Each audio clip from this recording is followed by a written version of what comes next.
A newborn is wrapped tightly in strips of cloth and laid inside a trough carved directly out of the bedrock. We read the story and we see a tragedy of hospitality. We think of a quaint wooden stable, a temporary inconvenience. He does not enter wearing the pristine armor of a conqueror. He enters wearing the uniform of the dead. He takes on the bindings of mortality in a freezing cave, fully submitting to the terrifying fragility of human flesh. The one who spoke galaxies into existence now cannot even move his own arms. The one who holds the oceans in the palm of his hand is now entirely dependent on a teenage girl to wipe his face. This is not weakness. This is the pattern God himself established. He descends into the dirt. He allows himself to be bound. He takes on the garments of the grave at his birth, so that 33 years later, he can leave those exact same linen strips folded and empty on a stone slab. But while the ancient shepherds understood the brutal, beautiful weight of this dirt and these cloths, we have done something entirely different with this night. Every December, you unpack the nativity set from its cardboard box and arrange it on a shelf. You place the smooth, painted porcelain figures on a bed of artificial straw. You dust off the wooden stable, plug in a small, warm, incandescent bulb to cast a gentle glow, and arrange the animals so they all face the center. You scrub the dirt from the story. We all do. A cruel innkeeper who slammed a door in the face of a pregnant mother. We assume the birth happened in the dirt because humanity simply failed. We remove the animal waste, the freezing air, the blood of childbirth, and the panic of a teenage mother. We turn the raw, visceral reality of the incarnation into a quiet, dust-free museum exhibit. But when you do this, you are not just decorating your living room. You are absorbing a subconscious theology. The sanitized manger is not a harmless tradition. It is a theological trap. When you look at the clean, glowing stable year after year, you slowly begin to believe that God only inhabits pristine spaces. You learn to assume that divinity requires order, that holiness demands a sterile environment. And so, when your own life falls apart, you hide.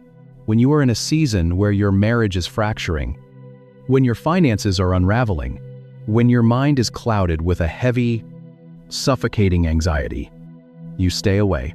You feel the grit of your own mistakes on your skin, and you think you are disqualified from his presence.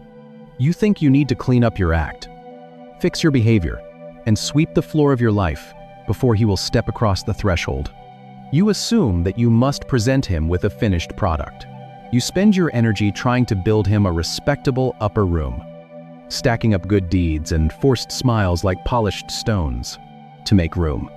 But if you look closer at the cultural geography of Bethlehem, at the specific Greek vocabulary Luke uses in his gospel, hoping to offer him a pristine kataluma, but he has no interest in your manufactured perfection. He bypasses the crowded, noisy, respectable spaces of your life. He walks right past the polite religious facade you show the world. He heads straight down into the basement, into the dark, unlit corners of your shame, into the places where the beasts of your addiction and your fear actually live. The Bethlehem cave proves that God is not waiting for your life to be presentable. He does not demand a swept floor, and he is not offended by the smell of your failure. If you are carrying a weight you cannot shake, if your circumstances are chaotic and entirely out of your control, you do not need to construct a fake, polite version of yourself to invite him in. Your mess is not a barrier to his presence. It is the exact location of his arrival. You do not have to clean the cave for him to enter it. You only have to let him in. He is already entirely comfortable in the dirt. But the lower level of that Judean house was not a singular event. It was a pattern. Because if you fast forward exactly 33 years, you discover that the geography of his birth perfectly mirrors the geography of his death. At the actual stone architecture of the time, the sanitized postcard dissolves.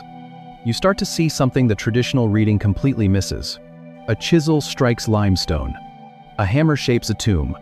The physical reality of the Messiah is entirely framed by rock. Trace the timeline of his life on earth. It is a relentless, driving symmetry. He begins in a cavern dug out of a Bethlehem hillside He ends in a cavern carved out of a Jerusalem garden. He is bound in coarse linen strips by an exhausted mother. He is bound in coarse linen strips by a grieving Pharisee. He is laid upon a cold stone basin, meant for animals. He is laid upon a cold stone slab meant for a corpse. The scent of his arrival matches the scent of his departure. Wise men approach his cradle, carrying myrrh, a bitter, fragrant resin used to embalm the dead. Nicodemus approaches his corpse, carrying myrrh, 75 pounds of it, to prepare his torn body for the grave. The entrance to his birthplace is shadowed by the violent threat of a jealous king. The entrance to his grave is sealed by the armed guards of a terrified governor. Angels appear in the dark to tell shepherds to go look at a feeding trough. Angels appear in the dawn to tell women to go look at. The manger is not a backup plan. It is a theological earthquake. The real question of the nativity is not an empty shelf. Same materials, same darkness, same earth. This is not a random historical coincidence. It is the signature of a deliberate author. The manger and the tomb are not just physical locations. They are stone bookends. They enclose the entire human experience. From the first ragged breath of infancy to the final, suffocating gasp of execution. The Creator traps himself within the exact same boundaries we are trapped in. The ancient mind understood something modern readers often forget. The earth is not just dirt. It is dust. Genesis says we were pulled from it, and to it we will inevitably return. We are bound to the ground. So, the Son of God descends into it. He does not hover above the pain of a broken planet. He plunges directly into its bedrock. He allows the limestone to surround him twice. He takes the dirt of a peasant floor and the dust of a borrowed grave, using the very ground that was cursed in Eden as the stage for his rescue mission. The manger is the entry point. The tomb is the exit wound. He goes into why there was no room at the inn. It is this: why did the Creator of the universe insist the rock to get us? He takes on the full weight of mortality, wearing the grave clothes on his first night so he can permanently defeat them on his last. But there is a specific moment inside that, a second cave that reaches all the way back to the first. It is the exact reversal of the nativity, and it happens in absolute silence. It is Sunday morning, just before dawn, and the air inside the garden tomb is perfectly still. There is no frantic breathing of livestock. There is no sharp cry of a newborn piercing the winter night. And there are no shepherds rushing down the hillside. There is only the suffocating, heavy silence of a sealed cavern, thick with the sharp, medicinal scent of myrrh and the metallic tang of dried blood. A man lies flat on a chiseled limestone slab, his flesh torn, his body tightly bound from the shoulders down to the feet in strips of coarse linen, and then the chest rises. Air fills the lungs. A heart beats once, then twice, sending warm blood surging back through cold veins. The eyes open in the pitch black of the cave. Jesus sits up in the dark. He reaches down with his own scarred hands to touch the fabric wrapped tightly around his limbs. 33 years earlier, in a different cave, he surrendered his arms and legs to a teenage girl. On being laid in a feeding trough, this is not a historical trivia question. It is a diagnosis of how we approach the divine, allowing her to bind him against the chill of the night. He began his life completely immobilized, a helpless sacrifice laid upon the bedrock, entirely dependent on humanity to care for his fragile flesh. But he does not need a mother to unbind him now. He pulls the coarse linen away from his chest. He unwraps the tight bands from his legs. He slips the cloth from his wrists, letting the heavy, resin-soaked fabric fall away from his skin. He takes the cloth that covered his face, folds it deliberately, and leaves it resting on the cold stone, where his corpse used to be. This is not a rescue. It is a reversal. In Bethlehem, he put on the garments of the dead to enter our world. In Jerusalem, he takes off the garments of the dead to open a way out of it. The swaddling cloths that pinned him to the manger were a silent prophecy. but the folded burial bands left in the empty tomb are the fulfillment. He has consumed the death he was born to die, swallowing the grave from the inside out. He stands up from the stone basin, placing his bare feet onto the dirt floor of the cave. He walks toward the massive circular stone, blocking the entrance, ready to step out into the pale morning light of an entirely new creation. He leaves the stone slab empty. And when you trace the line connecting that empty slab, we are a species terrified of our own messes. We spend our lives trying to polish our circumstances, trying to build. Back to the stone feeding trough. The entire narrative of his life fractures into something far more beautiful than a Christmas pageant. A teenage girl descends into a dirty limestone cave, and the creator of the cosmos draws his first human breath. A frantic father clears away animal waste in the dark, and the house of bread receives its true sustenance. A newborn is tightly bound in strips of coarse linen, and the prophecy of the grave is silently declared. A stone basin designed for beasts holds the weight of a child, and the ultimate temple sacrifice is laid upon the altar. A flock of sheep bleats in the cold night, and Levitical shepherds run to find the lamb who will end their work forever. A beaten man is bound again in those same linen cloths, and the full weight of mortality is carried into the rock. A scarred savior unwraps himself in the silence of a tomb, and the dirt of a fallen planet becomes the floor of a new creation. 2 caves, 2 wrappings, 1 story. But maybe the part that stays with me most is the fatney. That rough, chiseled feeding trough dug directly out of the bedrock. Not a polished cradle. Not a swept and respectable upper room. Clean. Impressive. Put together rooms for God to inhabit. We think divinity requires sterility. We assume holiness demands a swept floor. A stone basin meant for beasts. Located in the messiest, lowest, most unpresentable part of the house. That is exactly where he chose to begin. If you are in a season where your life feels like the lower level of that Judean house, chaotic, unpresentable, smelling of failure, and entirely out of your control, do not spend your energy trying to build him a clean upper room. The incarnation proves he is not waiting for your perfection. You do not have to scrub your circumstances to invite him in. You do not have to hide your anxiety, your fractured relationships, or the mess of your own making. He is entirely comfortable in the dirt. You just have to let him step into the dark. And may the God who bypassed the guest room to meet us in the dust walk with you through your own wilderness and bring you out carrying a peace you could not have manufactured on your own. We hide the chaotic, smelling, unpresentable parts of our lives because we believe God only arrives in the guest room. The stone is rough. It has held the saliva and teeth marks of sheep and donkeys for decades. We think he is waiting for us to clean up before he steps in. But the detail that changes everything is hiding in plain sight. To feel the weight of this night, you have to forget the wooden cradle. You have to step into the architecture of a first-century peasant home.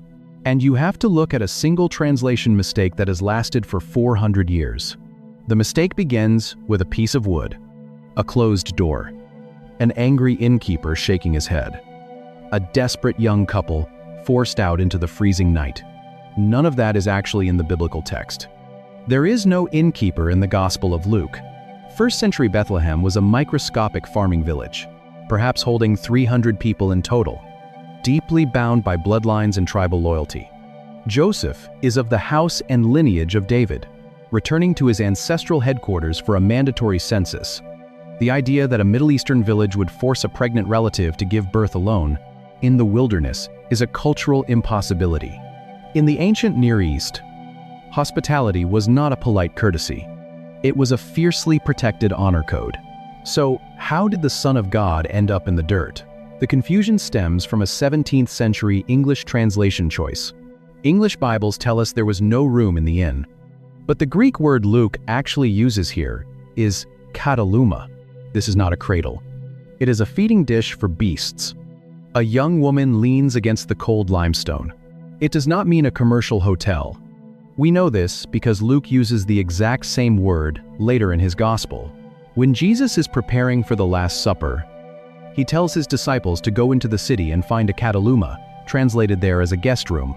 where they can eat the Passover. It is a family gathering space. To understand the nativity scene, you have to mentally rebuild a first-century Judean peasant dwelling. These houses were typically built directly into the side of a limestone hill, constructed on two slightly offset levels. The family, and any visiting guests, lived and slept on the raised upper floor. You would smell roasting barley, burning olive oil, and the suffocating warmth of a crowded room. But the lower level, dug deep into the bedrock, was an indoor cave. This was the animal quarters. At night, a peasant family would bring their prized flock, a donkey, a few vulnerable sheep inside the lower level to protect them from the winter, cold, and roaming thieves. The two spaces shared the same roof. The family upstairs could look down over a short ledge, directly into the animal pen below. When Mary and Joseph arrive in Bethlehem, the Cataluma, the upper guest room, is already packed with other relatives who arrived earlier for the census. They are not turned away by a heartless stranger. They are taken in by extended family of a hillside cave. Her fingernails dug into the rock. The air is thick. It smells of wet earth, damp wool, and manure. But as the contractions begin, as the brutal reality of childbirth sets in, the crowded, chaotic upper room offers absolutely no privacy, so they retreat a few feet down, into the quiet, lower level of the house. They step down into the dirt, surrounded by the heavy, rhythmic breathing of livestock, leaning against walls of rough, cold stone. The manger is not an accident of overcrowding. It is an intentional descent. God bypasses the elevated, respectable guest room and chooses the lowest physical point of human habitation. The first breath of the Messiah draws in the scent of damp wool and manure, choosing the company of beasts over the comfort of the upper room. But the lower level of the house only explains the dirt. It does not explain the specific, highly unusual sheep standing in that darkness. Shepherds sit in the dark. The wind bites at their skin. The fire spits ash into the Judean night. A flock bleats softly in the cold.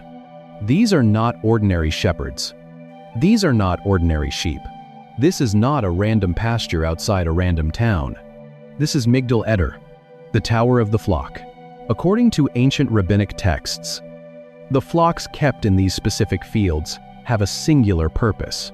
They belong to the temple. There is no wooden barn, no neatly swept floor, no quiet, glowing halo resting over the scene. They are not raised for wool. They are not raised for peasant meat. They are raised for blood. These are the sacrificial lambs, the unblemished offerings, the animals destined for the bronze altar in Jerusalem. Just 5 miles up the road, the men watching them in the dark are not uneducated outcasts. Many scholars believe they are Levitical shepherds, temple workers. They have a strict, unyielding protocol for birthing season. When AU goes into labor, they bring her into the lower limestone caves. They catch the newborn lamb. They inspect its legs. They check its eyes. They look for any broken bone or blemish that would disqualify it from the altar. If the lamb is perfect, they do 2 things. They bind its limbs tightly in strips of cloth. They swaddle it to prevent it from thrashing and bruising itself against the rocks. And then they lay it in a stone manger, a feeding trough carved directly from the cave floor. This keeps the sacrificial lamb safe, elevated, and immobilized until it calms down. Suddenly, the sky rips open. Light fractures the blackness. The air shakes with the sound of a heavenly army. An angel speaks a terrifying message. This will be a sign to you. You will find a baby wrapped in swaddling cloths and lying in a manger. There is only the jagged dark of a first-century livestock shelter in the Judean hills. There is the heavy, frantic. Think about that sign. The angel does not say, "Look for a glowing mother." He does not say, "Look for a royal escort." He says, "Look for the swaddling. Look for the stone trough." To a temple shepherd from Migdal Eder. This is not a random set of coordinates. It is a direct mirror of their own daily protocol. It is a flashing beacon in the dark. The angel is speaking their exact professional language. The sign is not a geographic locator. It is a theological declaration. The men are being told that the ultimate, unblemished lamb has just been born. The final sacrifice has entered the world. And he has been handled exactly the way they handle the sheep destined for the temple in Jerusalem. They leave their fires. They run toward the village. They navigate the narrow stone streets, looking for a house, with the animal quarters exposed. They know exactly what they are looking for. But when they arrive at the edge of the limestone cave, the full weight of what they find hinges on a single Greek noun and an ancient Hebrew town name. Luke chapter 2, verse 12. The angel gives the terrified men a hyper-specific instruction, pointing them toward a baby lying in a manger.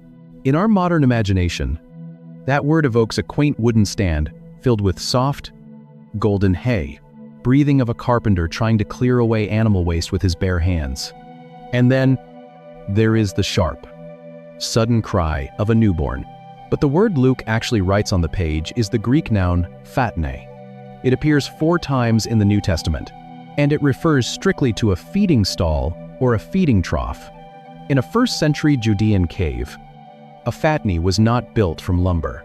It was a shallow basin chiseled directly out of the cavern's bedrock, a rough-hewn stone bowl where grain and fodder were dumped for livestock to consume. It is a vessel designed exclusively for eating. But the geography of this specific phatne amplifies the shock of the text. This feeding trough is located in Bethlehem, in the original Hebrew language. The town's name is Bet Lechem. The root bet means house, and lechem means bread, the house of bread. God does not do coincidence. If realizing how these ancient layers connect is shifting how you read the text, you are exactly who this channel is for. Drop a thought in the comments and hit subscribe, because every week we go deeper into the scripture than you knew was possible. So the creator of the cosmos is laid in the house of bread. He is placed inside a stone basin designed for one purpose: to hold a meal for hungry, exhausted creatures. Decades later, this same child will stand before a crowd and declare, "I am the bread of life," on the night before he dies, cutting through the winter night. You have seen this scene painted 1,000 times. You have seen it cast in plastic on front lawns. He will sit in a crowded upper room, a cataluma, take a loaf of bread, break it, and tell his friends that this is his body, broken for them. The foreshadowing is etched into the very limestone of the cave. The manger is not a piece of rustic furniture. It is a theological table. Jesus is not just arriving as a king to rule a kingdom. He is arriving as sustenance to be consumed by a starving world. The incarnation begins in a feeding dish because God knew humanity was entirely starved of his presence. But the stone trough only held his weight. The material wrapped tightly around his chest, and his arms carried a much darker prophecy. Mary catches her breath in the damp dark. The cavern walls drip with winter moisture. Her hands are shaking, still stained with the blood and fluid of delivery. The air in the lower level of the house is freezing, cut only by the raw body heat of the sheep shifting nervously in the shadows. She reaches for the swaddling bands. These are not soft, woven baby blankets. They are long, narrow strips of coarse linen, rough to the touch. She takes the first strip. She binds his tiny wrists flat against his ribs. She takes the second strip. She binds his legs straight and still. She wraps the cloth around him, layer over layer, pulling the fabric taut, winding it tightly from his shoulders down to his feet, printed on greeting cards, and acted out by children in bathrobes. Most people assume they know exactly what is happening here. The baby is entirely immobilized. The limbs are pinned. To a first-century mother, this is a beautiful act of care. You wrap a newborn tight to mimic the heavy, secure pressure of the womb, preventing their limbs from flailing in the cold night air. But to the temple shepherds bursting into this cave, the visual is staggering. A body bound tightly in strips of linen, laid in a stone hollow. In ancient Judea, and the beginning of life and the end of life share the exact same choreography. When a person dies, The women of the family gather to wash the body in the dark. They bring long, narrow strips of coarse linen. They bind the arms flat against the ribs. They bind the legs straight and still. They wrap the corpse in the exact same manner. Mary is wrapping her breathing child. The swaddling cloths are not just a nursery tradition. They are a burial rehearsal. Every layer of linen pulled over this tiny chest is a silent prophecy. He is born ready to die. He enters the world already wearing the garments of a sacrifice. The Levitical shepherds look into the manger and see a lamb bound for the altar, handled exactly as they handle their own temple flock at Migdal Eder. God does not enter the human story wearing the soft silk of a king.